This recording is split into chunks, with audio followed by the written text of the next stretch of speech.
ब्रह्मलोक में जाता है। गीता जी अध्याय नंबर 8 के श्लोक नंबर 13 में कहा है कि ओम इति एकाक्षरम ब्रह्म व्यवहारण मामुनुस्मरण ये परियाति तजन देहम सयाति परमाम गतिम। यानी ब्रह्म ओम नाम से होने वाली जो परम गति है वो ब्रह्म लोक प्राप्ति है, ब्रह्म की साधना है। और 8वें अध्याय 16वें श्लोक में गीता जी में लिखा कि ब्रह्मलोक पर्यंत ब्रह्मलोक में गए हुए प्राणी भी पुनरावृत्ति के अंदर उनका जन्म मृत्यु बना रहेगा। गीता ज्ञानदाता अपने विषय में कहता दूसरे अध्याय के 12वें श्लोक में और चौथे अध्याय के 5 और 9 श्लोक में, दूसरे 10वें अध्याय के दूसरे श्लोक में कि अर्जुन तेरे और मेरे बहुत जन्म हो चुके, तू नहीं जानता मैं जानता हूं। इससे सिद्ध है कि गीता ज्ञानदाता भी अविनाशी नहीं है, नाशवान है। इसकी पूजा साधना करने से भी जन्म मृत्यु रूपी दीर्घ रोग नष्ट नहीं हो सकता, शाश्वत स्थान प्राप्त नहीं हो सकता, जो 18वें अध्याय के 62वें श्लोक में वर्णित है, क्योंकि यह परमेश्वर नहीं है।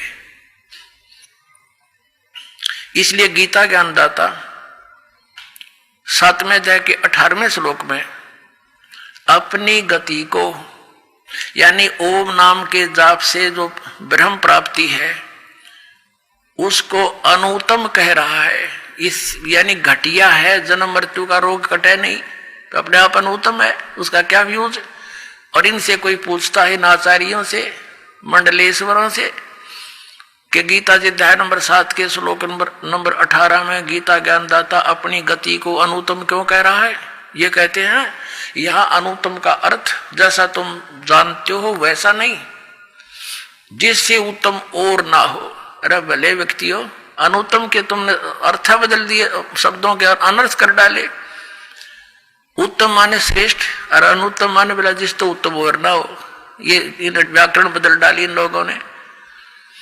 यदि इनकी बात को सत्य माने कि गीता ज्ञान दाता से श्रेष्ठ कोई भगवान नहीं है, तो ये इसका ये अनर्थ करते भी अच्छा लगते। अनुत्तम माने जिससे श्रेष्ठ कोई ना हो। ये तो खुद कहता है कि मेरे और तेरे तो बहुत जन्म हो लिए, तू भी जन्म मृत्यु में रहेगा। ब्रह्मलोक में गया हुआ प्राणी भी वापस जन्म मृत्यु में आता है।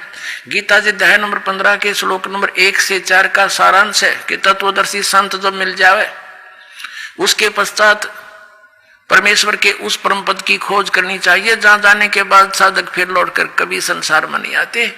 और जिस परमेश्वर ने सब ब्रह्मांडों की संसार रूपी वर्ष की रचना की है, जिसकी प्रवृत्ति विस्तार को प्राप्त हुई है, और